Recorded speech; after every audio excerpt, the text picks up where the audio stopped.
Sa ngayon pong umaga ay atin pong tunghayan ang salita ng atin pong Panginoon. Praise God.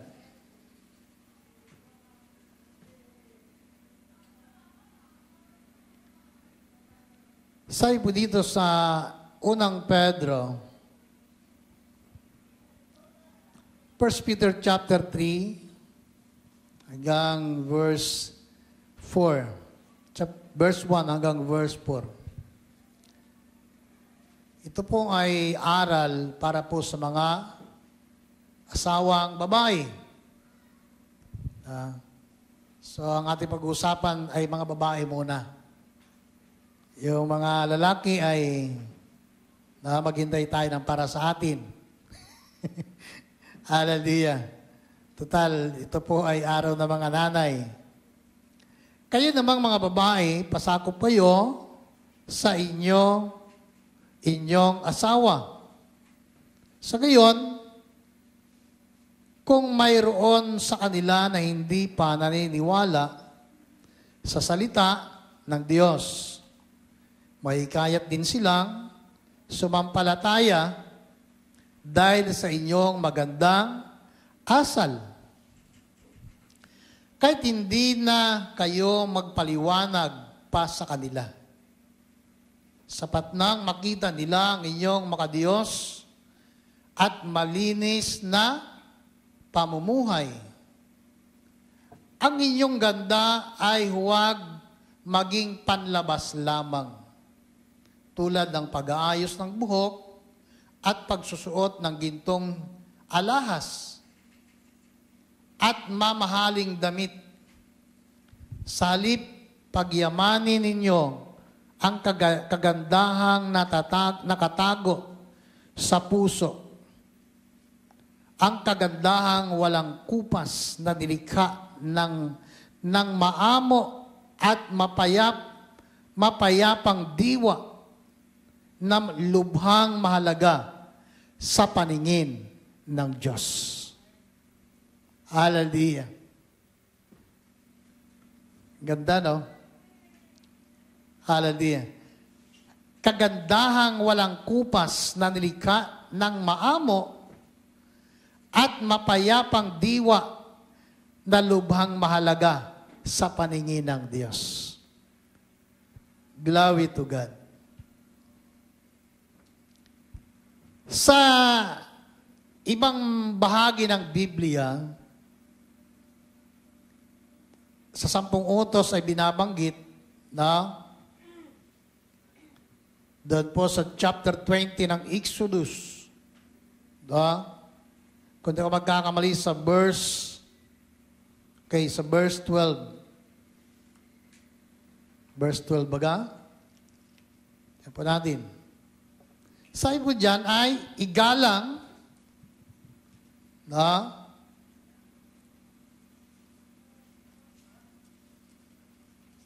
okay.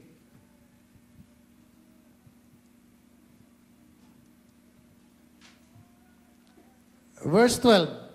Igalang mo ang iyong ama at ina. Sa gayoy mabubuhay ka ng matagal sa lupaing ibinibigay sa inyo ni Yahweh na inyong Diyos. Kung paano daw in-honor natin ang ating ama, yun din ang dapat na pag-honor at paggalang ang ibigay natin sa ating mga ina.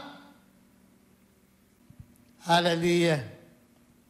So, sabi dito, igalang. So, mga bata, mga kabataan, iginagalang ba natin? Alam niyo, ito po ay utos ng Diyos. Hindi ito pakiusap, no? Kundi ito po ay utos. Pag sinabing utos, mahigpit na ipinapatupad. Amen? Amen. Ito po'y mahigpit na ipinapatupad sapagkat ito'y batas. Di ba?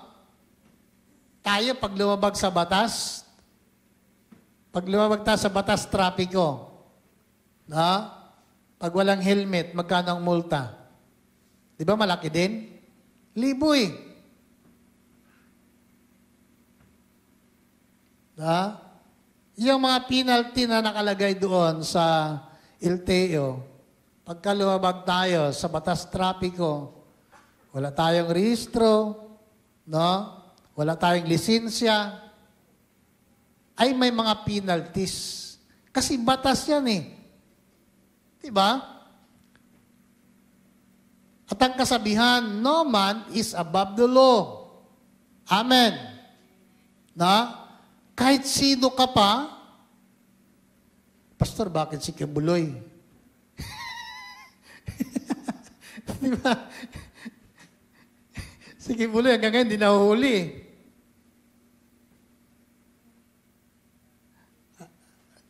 Diba?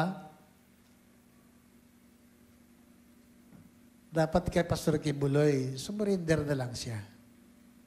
Diba? Ngayon, kasi kung iisipin niya, ay siya'y appointed son nga, ay di, pagdating sa batas ng tao, ay kayang labagin. Ay, anak siya ng Diyos eh. Pero hindi po yun eh. Na, yung kasabihan na no man is above the law, kailangan magpasakop. Amen? Ngayon, kung inusinti ka talaga, kung wala kang kasalanan sa gobyerno o sa batas, no? Wala ka namang dapat ikatakot. Amen? Matakot ka kung mayroon kang nagawa na hindi tama. Amen po ba? Pag may nagawa kang krimen, dapat kang matakot. Pero kung wala kang ginagawa, ano ang iyo'y kakatakot? Tama po? Diba? Kaya nga tayo tinuturuan ng Bible na magpasakop tayo sa mga namumuno sa atin. No? Mahigpit man o marahas. Kailangan natin mag-submit sa gobyerno, sa otoridad. Kasi may batas eh. Ang Biblia ay mayroong batas. Na ito ay pinapatupad sa lahat ng tao, hindi lang sa lumang tipan, kundi kahit sa ating panahon, ay may batas ang Diyos na ipinapairal. Diba? Hallelujah.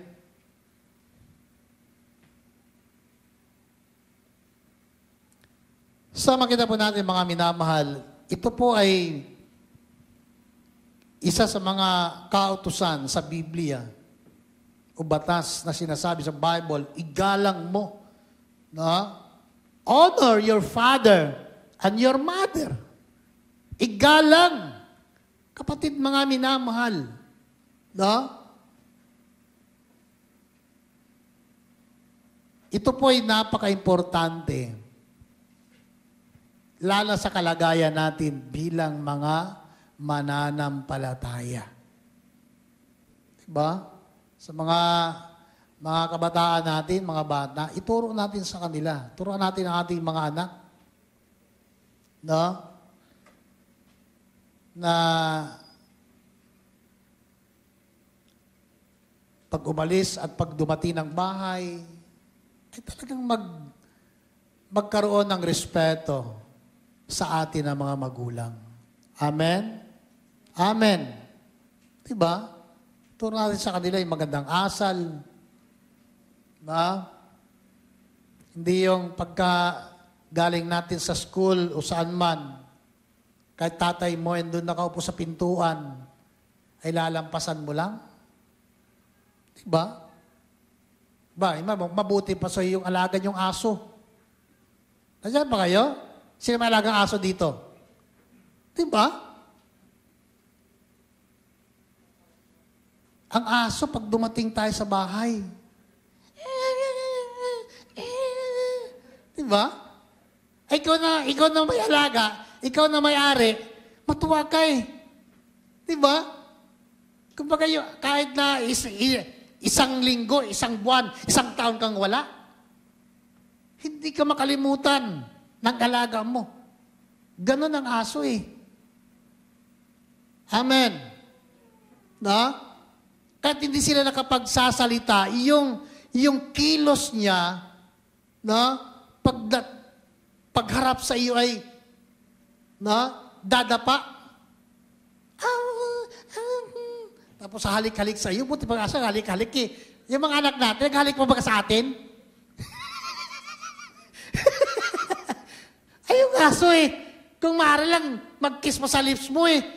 Ikaw na lang ngayong iiwas kasi baka may, lalo pag may sirang ngipin natin, ay may rabies yung aso eh. Hallelujah. Diba? Huwag nating hayaan na magalang pa yung mga aso kaysa atin na mga anak. Amin po. Kaya nga mga bata, mga kabataan, na igalang natin ang ating mga ama. Lalo na, isama natin yung ating mga ina. Amen. So, honoring your parents. Siyempre, special ngayon mga nanay. I-honor natin ang ating mga nanay. Kita ba natin, sa bahay, ang mga nanay na sa bahay, ano po, alam mo ang gawaing bahay, mabigat na trabaho yan. Yung mga gawain sa loob ng bahay, mabigat na trabaho. Sige nga, kayo nga maglaba. Sa mga nanay na talagang, mga nanay na hindi naman operada, talagang, alam mo trabaho ng mga nanay na pag-asikaso sa loob ng bahay, mahirap na trabaho. Hallelujah. Kaya nga, may mga nanay pa nga may mga nanay na mas matindi pa kaysa sawang lalaki. Kaya magpanday ng bahay. Yung lalaki kahit martilyo, hindi marunong maghawak. Nakita kayo lalaki na hindi marunong maghawak ng martilyo? hindi marunong maglagari ng kahoy? Mayroong ganun eh. Hallelujah. Kaya nga, kailangan natin i-honor tayo na mga anak, yung ating mga nanay. Kasi nga, di ba, malimit nating mabasa sa Facebook, hindi lahat ng makakasama natin ating mga nanay.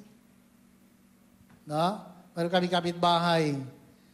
Sabi niya ng asawa niya, ay magbakasyon yan, Pastor. Bakit po? Kasi matanda na rin yung nanay niya. Ilang taon na ako? 84, sabi ng asawa. Sabi ng kapatid, habang buhay pa daw. Kasi, yung 84 edad, anytime pwede na siyang kunin ni Lord eh. Diba? Ay di, minsan sa kanilang makita ng mga anak, pagkapatay na. Diba? Kaya kung may pagkakataon tayo, kung may pagkakataon lang naman, at siyempre may pera, at malapit lang yung mga nanay natin, puntahan natin. Amen? Amen. Bisitahin natin. Kausapin natin. Kasi pag namatay yan, at nandun sa kabaw, hindi mo na makausap yun. Diba? Hindi mo masabi, Nay, patawad. Nay, paumanin sa lahat. Nay, salamat. Hindi na makasagot, ay, oo. Diba? Habang nakakausap mo pa, habang nakikita pa natin, masabi natin.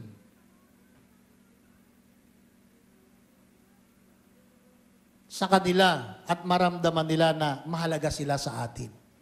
Amen po. Amen. Na? Hindi lalo na kung mayroong kasamang 3 tao yun na kulay blue.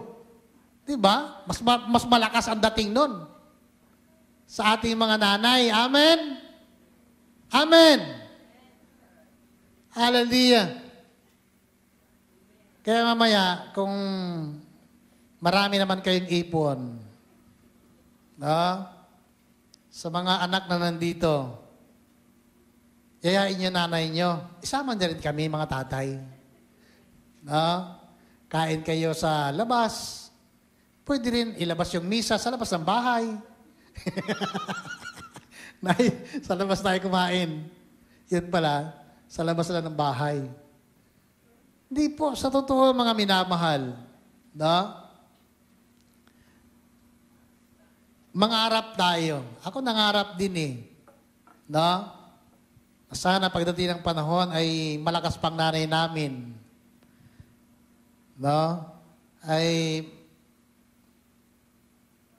mapaghandaan man lang natin. No? Yung ating mga nanay. At mapasaya din natin sila bago sila bumalik sa langit. Amen? Amen po ba? Minsan nga sa Facebook yung mga anak na nasa ibang bansa. Tapos magpapadala ng regalo.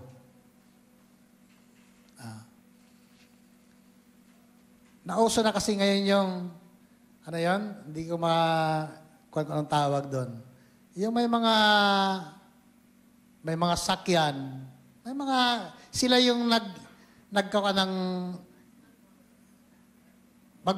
bibigyan ng pera sa kanila, na kung anong ibibigay at magkano ang ibibigay, sila gagawa ng mga bouquet, ilagay sa sakyan, tapos pupunta doon sa nanay, na at ipaprank na mayroong parcel, nagalit yung nanay, wala ka akong order.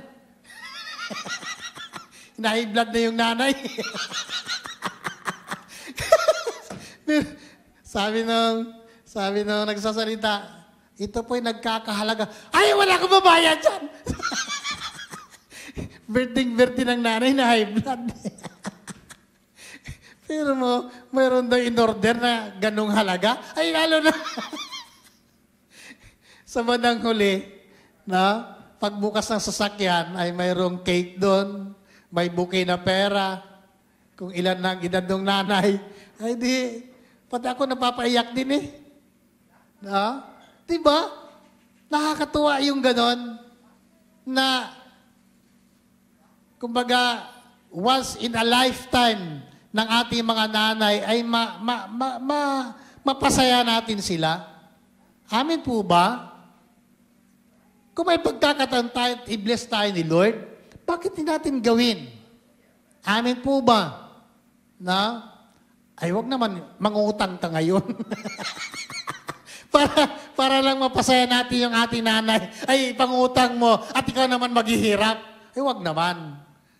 Amen po. Kung mayroong kaluagan sa atin at yung nanay natin buhay pa, malakas pa, gawin natin. Amen. Hallelujah. Higit na pagpapalain tayo ni Lord. Amen po. Kaya, importante mga minamahal na kahit sa maliit na bagay lang, maliit na halaga, mapasaya natin yung mga nanay natin. Balansihin din natin. Huwag lang yung nanay mo. Kung may binan ka na, nanay mo rin yun eh. Nandiyan pa kayo, mga manugang? Baka iniisip mo lang, yung nanay mo at yung nanay ng asawa mo, hindi mo nanay. Minsan may mga manugang na ganun ang kaisipan. Diba? Kailangan balansihin natin. Kung gusto natin na tayo po'y pagpalain ni Lord, gawin natin sa mga nanay natin. Amen? Amen! Amen ba mga kabataan na nandito? Hallelujah. Yun po'y paraan ng atin pong paggalang sa kanila. Pagbibigay ng honor, respeto sa ating mga nanay. Hallelujah. Bakit? May pangako ang Diyos Diba? Hahaba at lalawig ang ating buhay saan man tayo makarating. Diba? Hallelujah. Kaya, yan po ay batas sa Biblia. Na yung pagbibigay ng parangal at paggalang sa mga magulang, batas ng Diyos yan. Hallelujah. Sa bagong tipan, sabi po doon sa Episo, anong sabi doon? Mga anak, sundin ninyo. Sa lumang tipan, sinasabi ng Bible, igalang Pagdating sa bagong tipan, ang order, ang katuruan sa Biblia, sundin ninyo ang inyong ama at ina. At ang pangako sa lumang tipan at sa bagong tipan, parihas. Ano po? Hahaba ang ating mga buhay. Amen. Sundin. Alam mo yung pagsunod? Pagsunod natin sa ating mga magulang, sa ating nanay, yun po ay tanda ng ating pagrespeto sa kanila. Hallelujah. Kasi kung yung mga anak na hindi marunong sumunod, ibig sabihin, wala siyang respeto. Kung tayo ng mga anak ay hindi marunong sumunod sa sinasabi ng ating mga magulang, ng ating nanay, wala kang respeto sa kanya. Ganun lang kasimple yun Amen? At pag hindi natin nire-respeto ang ating mga magulang, siyempre sasama ang loob nun.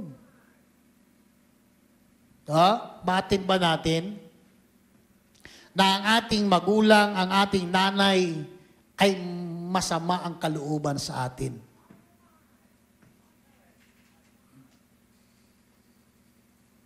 Wala kayo. Saan punta yun?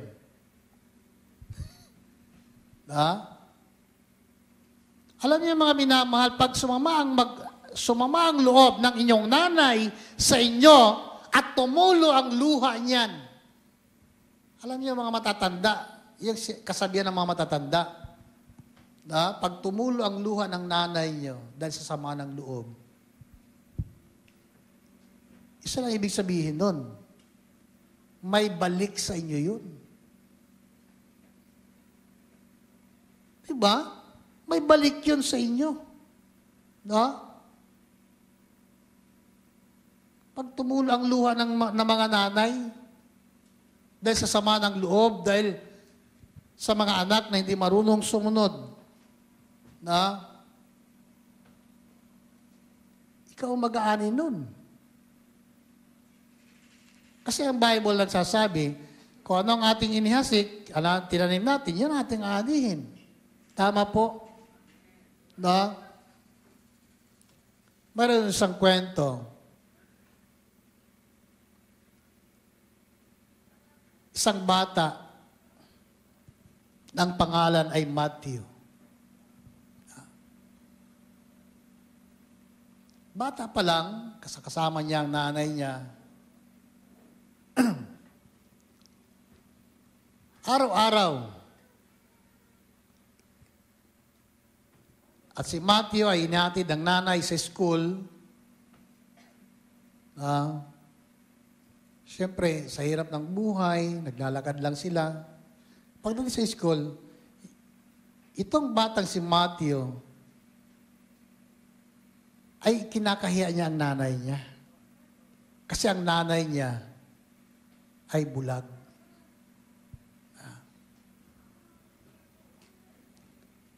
So, araw-araw, si Matthew ay nagtatanim ng galit sa kanyang nanay.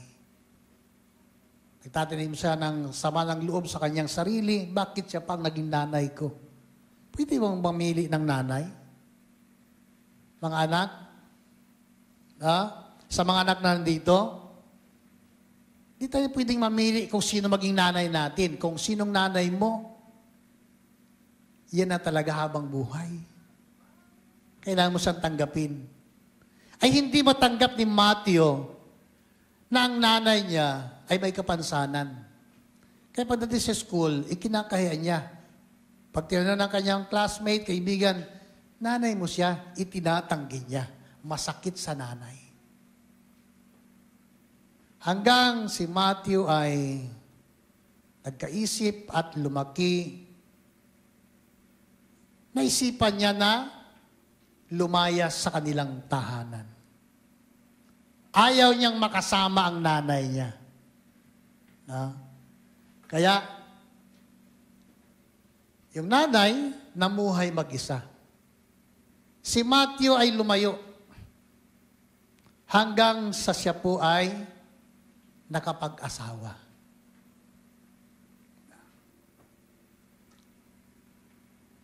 Isang araw,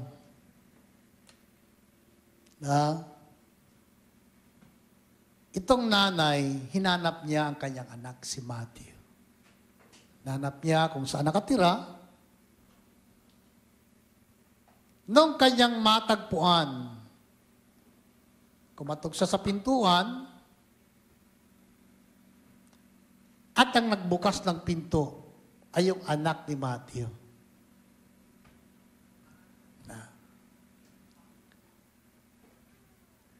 Pagbukas ng pinto ng bata, natakot yung bata. Umiyak na tumakbo doon sa kanyang mga magulang.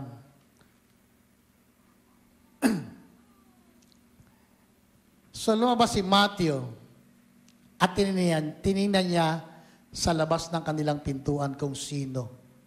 Nakita niya ang kanyang nanay. Pinagalitan niya. Ba't mo pa kami hinanap? Ba't ka pumunta dito? Ba't ka naparito dito? Tuloy ang anak ko natakot sa iyo. Umalis ka na. Pinalaya sa nanay niya.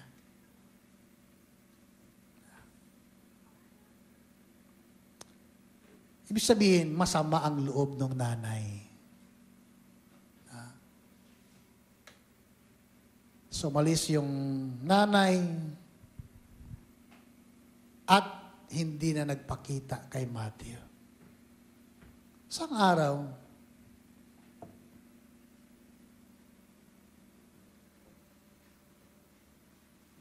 nabalitaan ni Matthew na nung hindi na nagpaparamdam yung nanay niya, hinanap niya ngayon.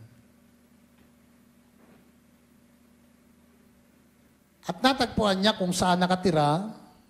Nagtanong-tanong siya. Nung mahanap niya ang tahanan, kinatok niya ang bahay, matagal, walang nagbubukas ng bahay.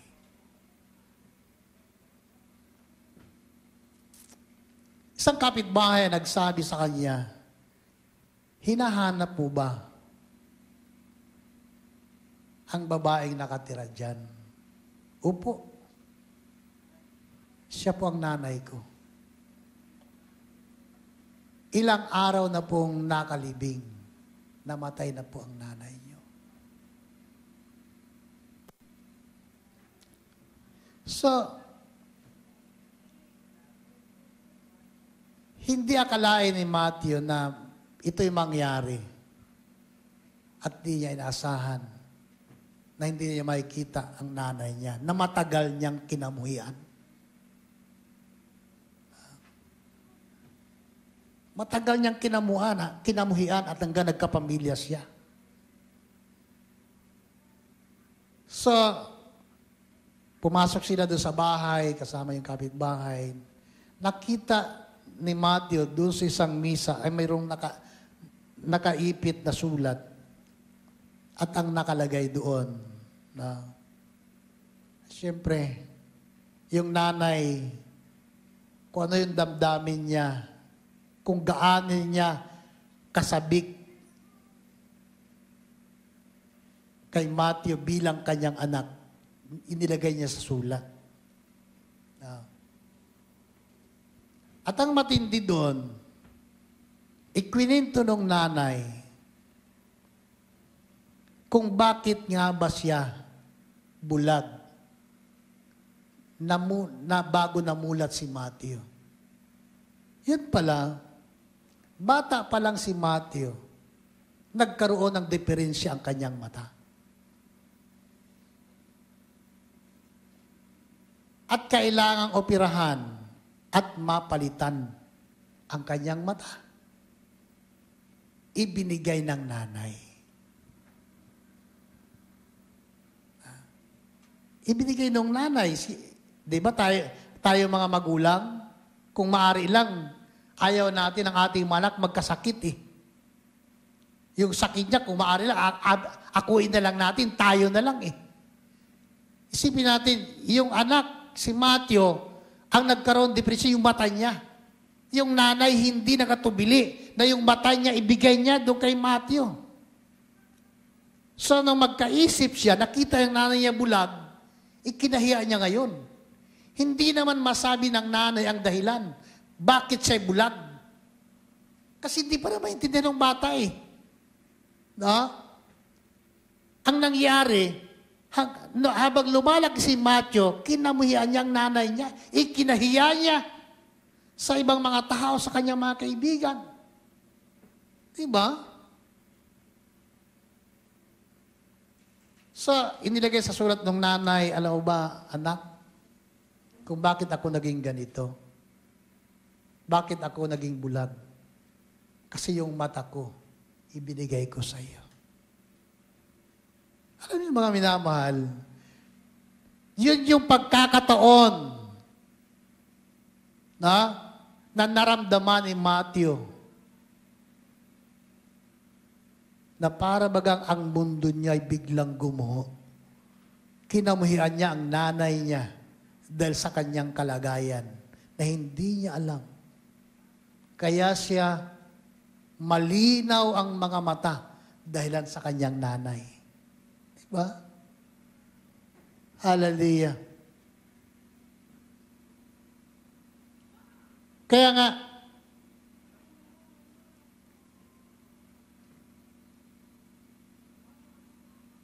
tayo na mga anak, at meron pa tayo mga magulang. Wala man tayo sa ganung kalagayan. Iba naman po ang sa atin eh. No? Ano man ang kalagayan, physically, no? Upanlabas ng ating mga magulang, ng ating nanay, huwag natin silang ikahiya. Amen? Ipagmalaki natin, nanay natin yan eh. Amen? Diba? Hindi man kasing ganda mo ang itsura ng nanay mo. O ikaw ay naging maganda at nanay mo hindi ganun kaganda. Huwag mo namang itatwa, hindi mo nanay yan. Diba? Hallelujah. Ipagmalaki natin ang ating mga nanay. Amen. Palapakan po natin ang ating mga nanay. Hallelujah. No? Kasi yung mga nanay na ang puso ay para sa mga anak, handa nilang ibigay ang kanilang buhay para lamang sa nilang mga anak. Bakit? Kasi nga, yung pagdala ng mga nanay sa sinapupunan ng kanilang mga anak, di ba? Isipin natin yung 9 na buwan na tayo ay dinala sa sinapupunan ng ating mga nanay, ipinaglihi, hanggang dumating sa 9 na buwan, ay ipanganak tayo. Pero hirap niyan. Hallelujah. Di ba natin naisip yon? So yun po yung dapat natin ma-realize sa ating mga buhay. Na kung bakit yung mga nanay ay tinuturo sa Biblia, dapat nating sundin at irespeto sila. Kasi nga,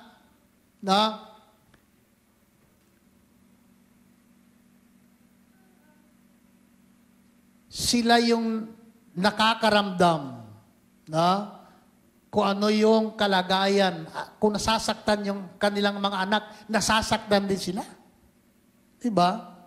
Si pastora nga, pag wala pa si ate, hindi rin mapalagay. May cellphone naman siya. Yung cellphone niya, kamusta sana si ate? Kaka may cellphone ka naman, iyo ah. Hallelujah. Pag wala yung isa sa mga anak namin sa bahay, hinahanap ni pastora. Aywan ko ako wala, hinahanap din niya. Kasi di naman niya ako anak eh. Pero pag ang anak ay wala sa bahay, hinahanap ng nanay.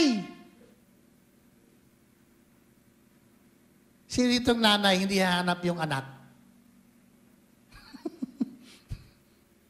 Aba?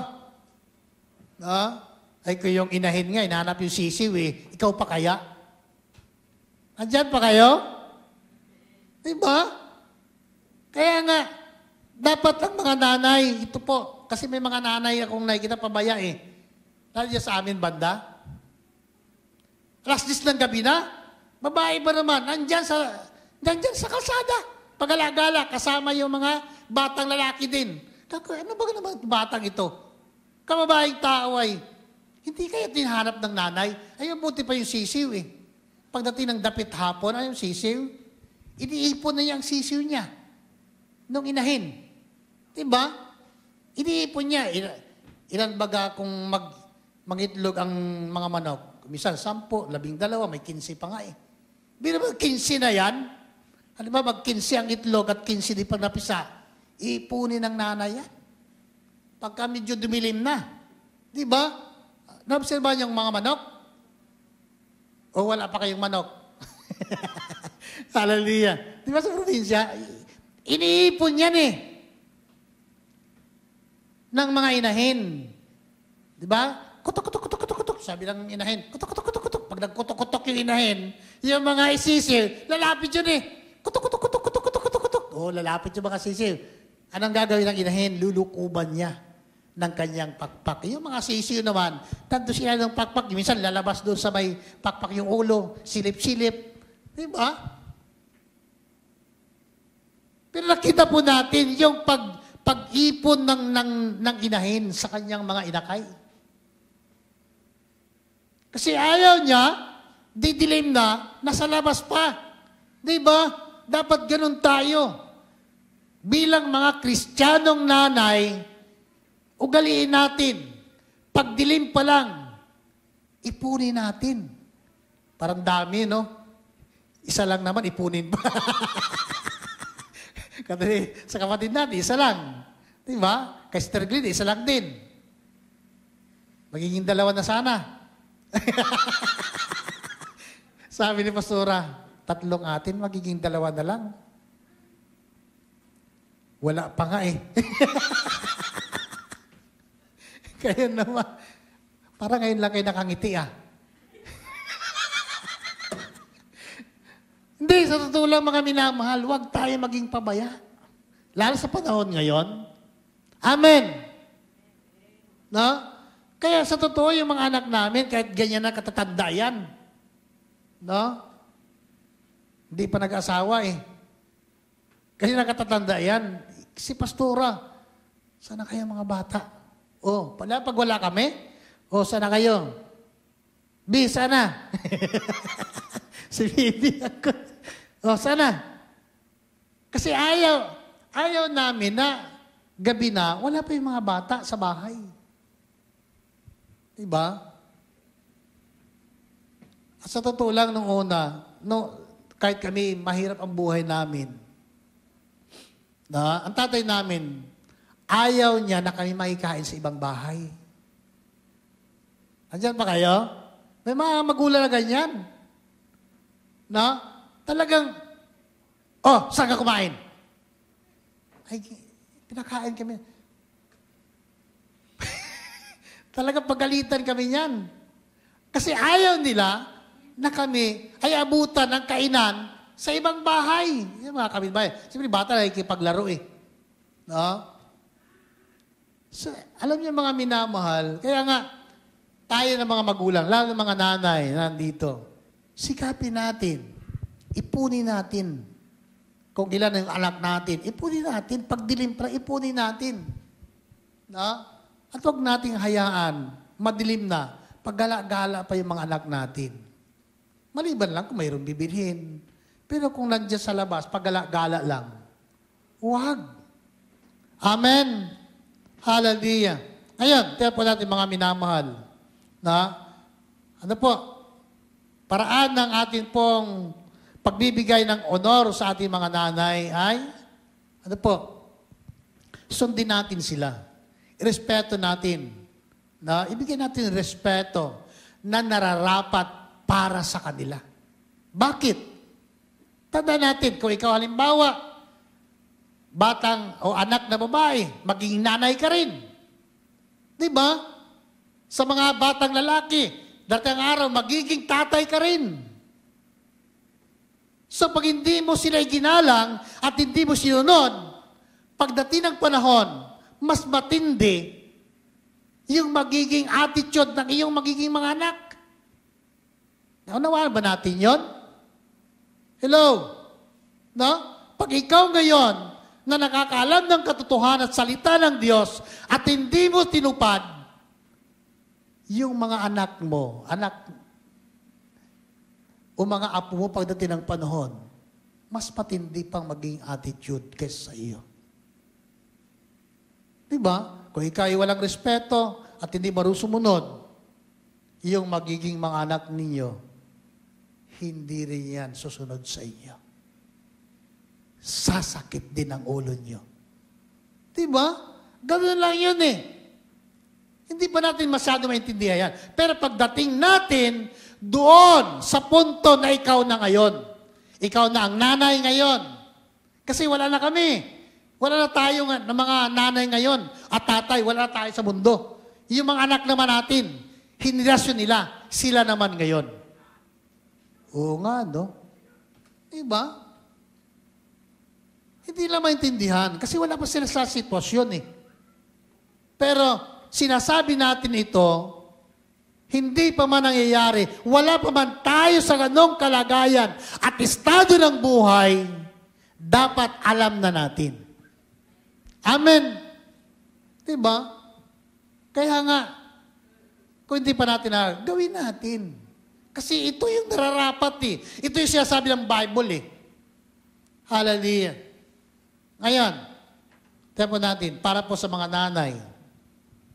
No?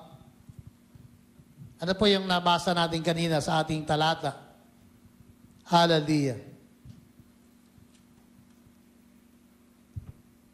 Ito po yung paalala para po sa mga babae. Kayo na bang mga babae, sabihin ng babae, mga nanay, no? Pasakop kayo sa inyong asawa. Importante po yan. No? Katangian dapat ng Kristiyanong nanay. Hello? Diba? Pag ikaw ay born again, Kristiyanong nanay, no? Ito, sabi ng Bible, pasakop. No? Kaya marunong ka magpasakop. No? Hindi yung sa loob ng bahay, mas mataas pang busis mo sa asawa mong lalaki. O di ikaw na, magpalit tayo. Sagot mo na, di wow! mas matapang. Na? mas amasuna ka pa sa asawa mo lalaki. Ikaw na. Magpalit na tayo ng pisto. Hallelujah. Alam yung mga minamahal, dapat alam ng bawat isa.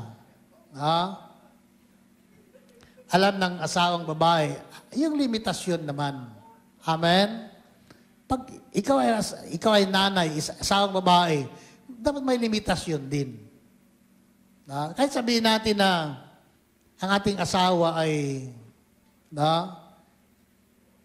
bababa lang pinag-aralan. Wala naman sa pinag-aralan yan eh. Nandiyan pa kayo? Amen. Wala sa pinag-aralan yan. Anong silbi? Bakit kayo nag-asawa? Ay ikaw ang standard lang ay profesyon o pinag-aralan. Eh di maghanap ka ng mas mataas pang pinag-aralan sa iyo. Nandiyan pa kayo? Amen. Pagdating sa pagsasama na mag-asawa, labas yan kung ano yung pinag-aralan natin, kung ano yung profession natin. Kasi sabi ng Bible, pasakop eh. Diba? Kayo mga babae, pasakop kayo sa inyong asawa. Sa gayon, kung mayroon sa kanila na hindi pananiniwala sa salita ng Diyos, mahikayat din silang sumampalataya dahil sa inyong magandang asal. Diba? Yung pagpapasakop, isa sa kagandahang asal yan. Kaya kung hindi ka marunong pasakop, may magandang asal ba tayo? Wala. Hallelujah. Diba? Kasi, alam niyo, lalo pag Kristiyano tayo, kailangan talagang, yung attitude na mayroon tayo, nakabatay sa salita ng atin pong Panginoon. Di ba? Pag asawang babae ka, ang concern mo, yung asawa mong lalaki, ma-born again din. Ay kahit na anong Bible study mo sa kanya, alam mo, sabi ni Lord, ganito, ganyan, ganyan. Sabi ng asawa mo, di ba? Kasi nga, kita niya eh. Kung mayroon man nakakalam kung ano ang kahinaan natin, kung ano yung ugali na mayroon ka, mismo yung kasama mo sa buhay ang makapagsasabi niyan. Amen? Di ba? Yung kasama mo sa buhay. Halimbawa ako, si Pastora, siya nakakalam kung ano yung kahinaan ko eh. Kasi asawa ko siya eh. Siya yung nakakaalam at nakakilala ng lubos sa akin bilang asawa niya. Kaya nga, mga minamahal, kung halimbawa ikaw asawang babae, ang asawa mo hindi mananampalataya, kapatid mga minamahal, ano po? Ang tinuturo ng Bible, dapat magkaroon ka ng magandang asal bilang asawa. Kasi kahit na anong Bible study mo, wala epekto yun eh. Kung hindi naman maganda ang ugali mo, kung hindi magandang asal mo sa Kanya. Nanawaan po natin. Kaya nga sinasabi ni Pedro dito eh. Hallelujah. Kailangan natin magpasakop sa ating mga asawa. Huwag naman nating itsapuera kung anong desisyon niya. Igalang din natin. Amen. Kailangan isanggunin natin yung asawang lalaki na mayroon tayo. Tanungin din natin, huwag yung decision mo lang. Kasi, paano masabi nagpapasakop tayo? Kung lahat naman ng decision sa pamilya, ikaw nasusunod na asawang babae. Diba? Ano mangyayari doon? Payag ba kayo na mga nanay na yung asawa ay parang disusi? Yung asawa ng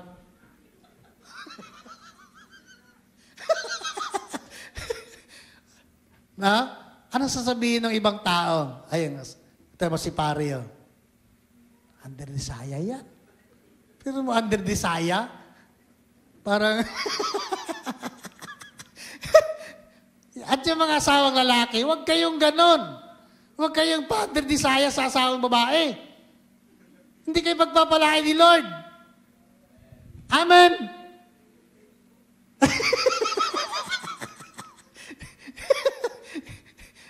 Nakangiti si Pastora sa akin eh. Alam niyo yung mga, nakakita na kayo yung mga lalaking gano'n na binabasta-basta lang ng asawang babae. Ang salita namin sa Bisaya, uypot yan. Ay, uypot. Yung nyog baga na hindi mo malaman kung magulang o mura pa eh. Di ba? May nyog na gano'n. Pagka binuksan mo at ginata mo, wala ka mapiga na gata. Kasi uypot niya eh. Hindi. Pagka sinitsita ng asawa, shh!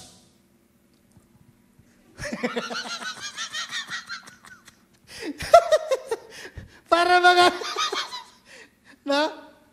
Anong klaseng lalaki yan? Parang wala man lang ka desisyon sa buhay. Pare, mamaya, sandali, sabihin ko lang kay Mari mo. Lahat ng desisyon sa asawang babae. Huwag naman. Mga nanay, please lang. Huwag niyong gaganunin yung mga asawa niyo yung lalaki. Nandiyan pa kayo? No? Paano kayo makapanalangin kay Lord yan? No? Pagka ganyan ang asawa, ginagawa mo sa asawa mong lalaki. Diba? No?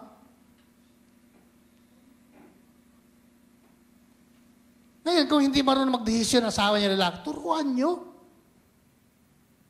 Nandiyan ba kayo? Turuan nyo. No? Huwag naman, tuwang-tuwa naman tayo na, tuwa naman kayo ng mga nanay na yung asawa niya lalaki ay, na, parang, tawag ng ibang Bisaya, udu-udu eh. Udu-udu. Tuwang-tuwa naman kayo. Pero hindi nga maganda tingnan eh. Di ba? Na? Hindi maganda tingnan. So, kinakailangan tayo mga lalaki, magpakalalaki talaga tayo. Magpakatatay tayo sa pamilya. Amen! Hallelujah! No? Kayo namang mga asawang babae, mga nanay, huwag kayo magpakatatay. Hindi nga katatay. Di ba?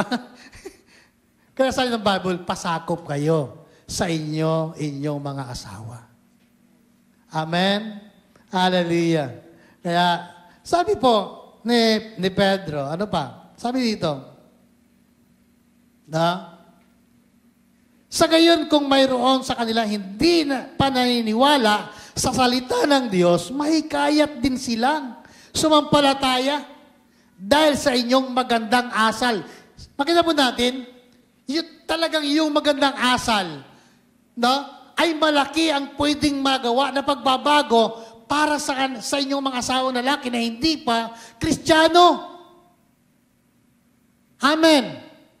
Kasi, yung lalaki, mag-iisip yan eh. No? Mag-iisip yan. Bakit kayo itong asawa ko? No? Dati ito, suplada. Ngayon, mas suplada pa.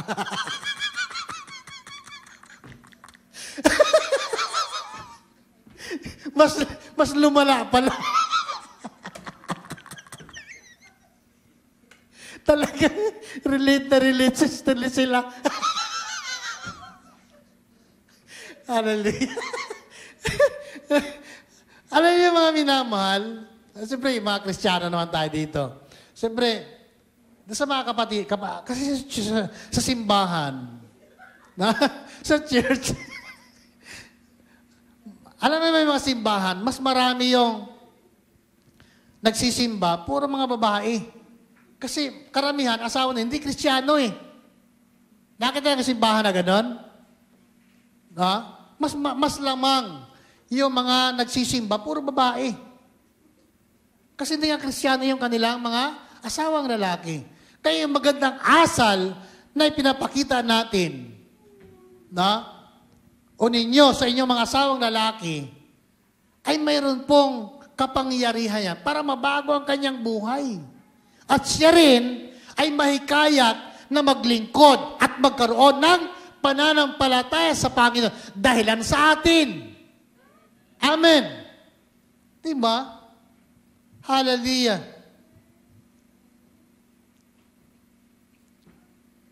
Ay kasalanan niya kung kasawa kayo ng unbeliever na lalaki. Diba? Ay samantala sabi ng Bible, do not be equally yoked together with unbelievers. Ay kung nandyan na yan, ay di magpakita ka ng magandang asal. Yung asal ng Kristiyanong babae o nanay. Amen po. Hallelujah. May biyaya ang Diyos dyan. Na? Sabi pa dito, hallelujah.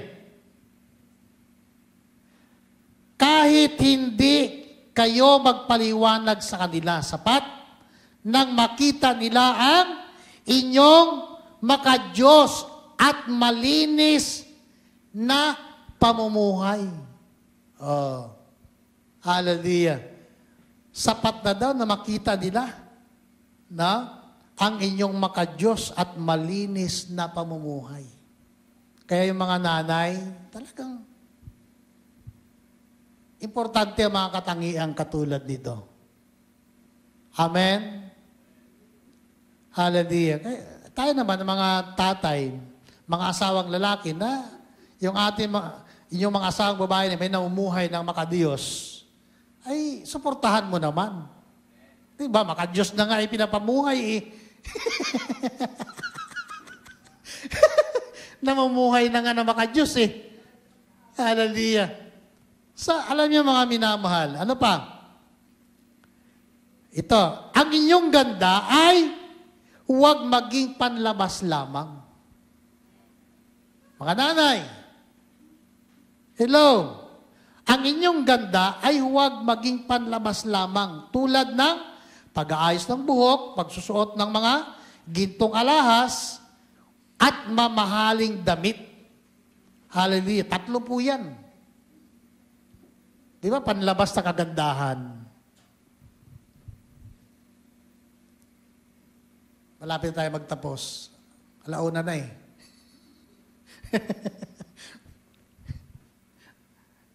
Sa Facebook, labas yung picture nung teacher namin ng elementary. Mahabang istorya to. Nung kami ay elementary,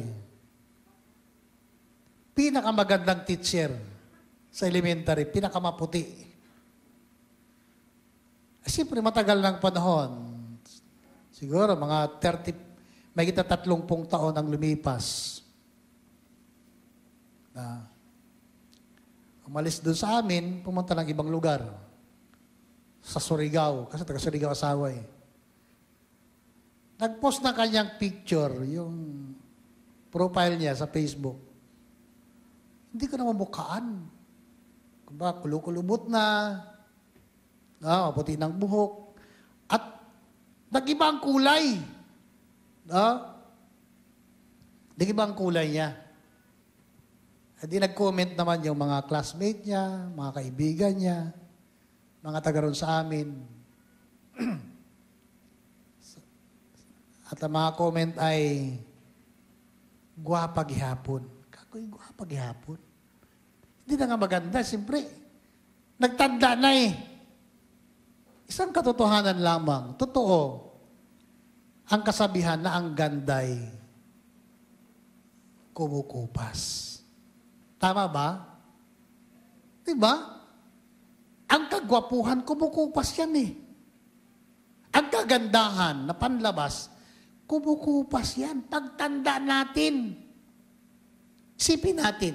Ano itsura natin pagtanda natin? Diba? Lalo kung lahat ng ngipin ay wala na. Diba? Kulukulubot na yung balat natin. Hallelujah. Masabi ba natin na gwapo tayo, maganda? Ang comment doon ay, gwapa gihapon. Sabi naman ng ibang mga classmate namin, ang pinakagwapa namong maestra. Totoo naman talaga. Pero sadyang ang tao pag tumatanda, nag-iiba ang itsura. Nandiyan pa kayo? At isang nakita ko, lalo na pag wala ka kay Lord. Nanawaan natin, pag wala ka sa Panginoon, tandaan natin, pag wala si Kristo sa buhay mo, mas magiging pangit tayo. Totoo yun. Kasi nakita ko na iba ang kanilang sinasamba eh. Nadala siya ng asawa niya at ang kinikilala nilang Diyos ay tao din. Yan sinasamba nila. Yan ang leader nila. Kakoy, pag wala ka kay Lord, iba pala ang mag-itsura mo pagtandaan mo. Nandiyan pa kayo? Kaya manalangin tayo, huwag tayong lumayo kay Lord. Pagtanda natin. Mga minamahal, pagtanda natin, kahit magkaedad pa tayo, yung mukha natin, hindi talaga nagbabago. Diba? Diba nakakatuwa? Magit 20 years na hindi mo nakita yung mga kakilala mo, kaibigan mo. At sasabihin sa'yo, uy, gwapo pa rin, maganda gihapon eh. Di ba? Kasi nga, kay Lord ka eh. Amen. Amen. Kasi sabi ng Bible ang iyong ganda'y huwag lamang panlabas. Ang importante mga minamahal, yung kalooban natin eh. Amen. Yung ugali natin, yung pagkatao natin, yung puso natin. Dapat yun ang talagang inaayos natin sa sarili natin. Totoo, hindi naman ibig sabihin, huwag ka na mag-ayos ng buhok, huwag ka na magsuot ng kwintas, huwag ka na magsuot ng mga hiyas, ng mga hikaw na mga ginto. Huwag ka na magpahid ng iyong mukha ng mga kung anong pagpaganda. Hindi po ibig sabihin nun. Kung inaayos natin ang ating panlabas, the more na dapat ang pagandahin natin ay yung kalooban natin. Amen!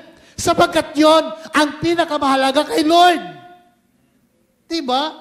Kaya yung sinasabi ng Bible ang iyong ganda ay huwag pang maging panlabas lamang.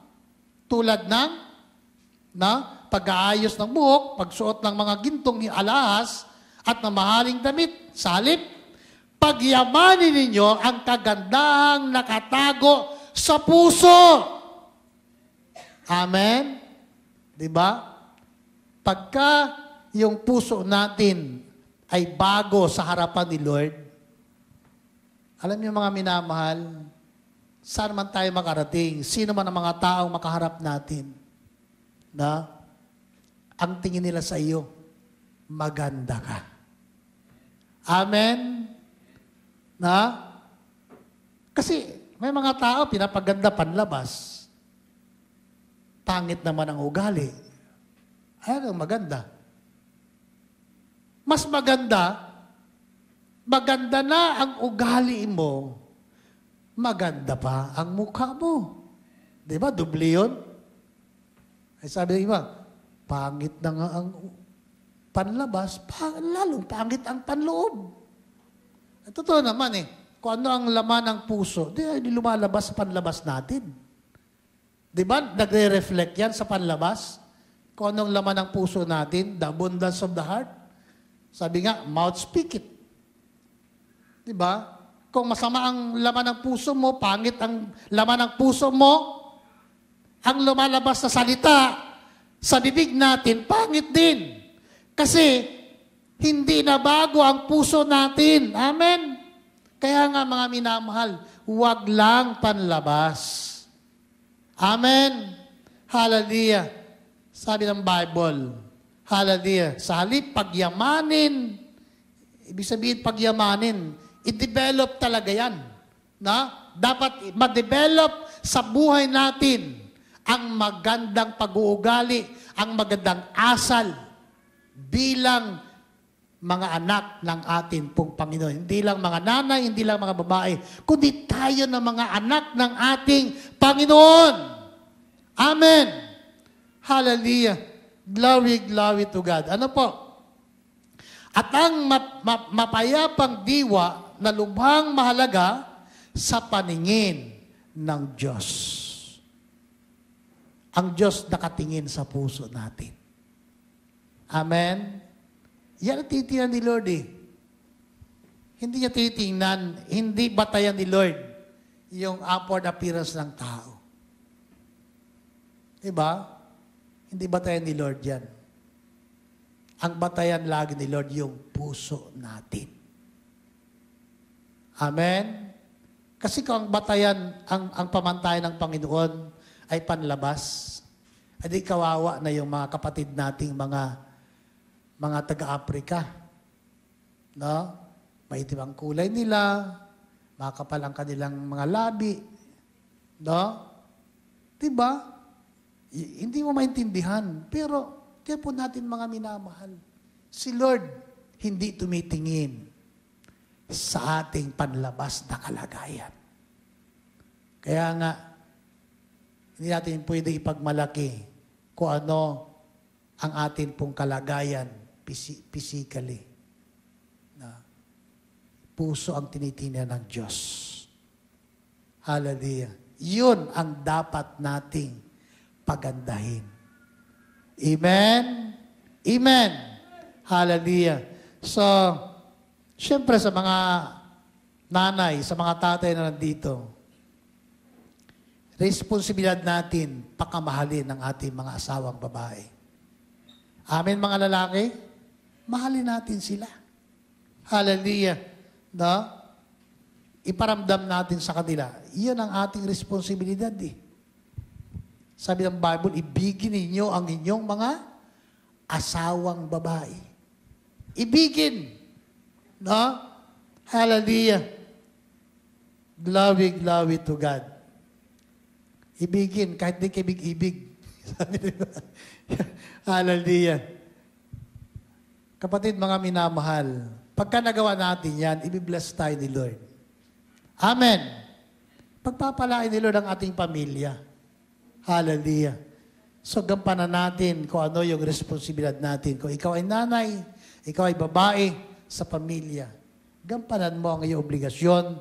Sa mga asawang lalaki, gampanan mo ang iyong responsibilidad sa buong sambahayan.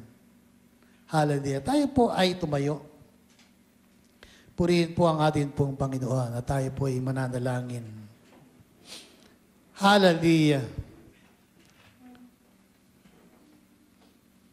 Dakila at mapagpala naming Diyos, Ama naming nasa langit, ngayon pong magang ito, kami po ay nagpapasalamat. Salamat po sa iyo po mga salita. Lord, sa muli po, nandito po kami, narito ang aming mga nanay sa iglesyang ito. Mga nanay na malayo sa kanilang pamilya. Hallelujah. Lord, kita mo, Panginoon, ang sakripisyo ng maraming mga nanay. Hallelujah. Iniiwan ng mga anak at sambahayan at iniisip ang kinabukasan ng kanilang pamilya. Mahirap ang ganitong kalagayan. Sumalit, Lord, ang aming pong dalangin. Patuloy mong biyayaan ang bawat sambahayan ng iyong mga anak. Lalo na, Panginoon, ang mga kapatid namin na nasa ibang bansa, mga nanay, dubli ang kalungkutan nila. Hallelujah. Mahirap ang kanilang kalagayan. Panginoon, dalangin namin, ikaw po magbigay ng lakas para po sa kanila. Lord, sa mga nanay namin na nandito, Hallelujah. Patuloy dakilang Diyos na palawakin mo ang kanilang mga kaisipan. Palawakin mo ang kanilang pananaw sa buhay. Pag-unawa. Hallelujah. Totoo, Panginoon, sa pamilya, mayroon pong kanya-kanyang kahinaan ang mga nanay at mga tatay. Subalit, Lord, patuloy, Panginoon, na bigkisin mo ng iyong salita at pag-ibig ang bawat isa. Hallelujah, na patuloy, Panginoon, na ikaw ang siyang mabigyan ng karangalan sa pagsasama ng bawat mga mag-asawa. Lord, sa mga asawang lalaki, Panginoon, patuloy na tulungan mo ang bawat isa na itrato dakilang Diyos. Hallelujah. Bilang asawa at kasama sa buhay ang mga nanay at mga asawang babae dakilang Diyos. Hallelujah. Isang paraan, Panginoon, na may taas ang moral na mga kababaihan at mga nanay, Panginoon, sa iglesia. Lord, salamat po. Totoo, Panginoon, malaki ang papel na ginagampanan nila sa buong sambahayan at pamilya. Gayun din, ang ministry ng mga nanay sa iglesia. Hallelujah. Lord, kung wala sila, hallelujah, malaki ang kakulangan ng gawain at ang iglesia, Panginoon. Kaya nga po, dalangin ko, Panginoon, sa bawat mga nanay na nandito. Patuloy, Panginoon, na palakasin mo at patatagin ang kanilang buhay. Spiritual dakilang Diyos. Salamat po. Hallelujah. Baguhin mo ang kanilang mga puso. Patuloy, Panginoon, na ikaw po ang magturo sa kanila na yung mga salita. Kung paano na kanilang mapakasamahan at maipakita dakilang Diyos ang tunay na kagandahan mula sa inyo at sa iyong aral dakilang Diyos. Nang sa gayon, sa mga kapatid namin na mga nanay na hindi mananampalataya ang kanilang mga mister, ang kanilang may bahay, ang kanilang mga asawa. Lord, patatagin mo ang kanilang panampalataya. Baguhin mo ang kanilang mga puso, Panginoon. At maipakita nila, Panginoon, ang magandang attitude, asal, na ito po ang paraan para mabago ang buhay ng kanilang kasama sa buhay, Panginoon. Kaya nga po, salamat po. Bless mo, Panginoon, ang mga nanay nito. Patuloy mo siyang bigyan ng lakas araw-araw. At Lord, salamat. Nawa, patuloy o dakilang Diyos na samahan po sila at gabayan sa lahat ng kanilang mga ginagawa. Ikaw po siya magpala, magsuplay ng lahat ng mga pangailangan ng buong sambahayan dakilang Diyos. Salamat po. Ngayon pong umaga dakilang sa iyo po namin pinagkakatiwala ang lahat ng ito sa pangalan ng Ama, ng Anak at ng Banal Espiritu. Amen and Amen. Magandang tanghali po. God bless you. Amen.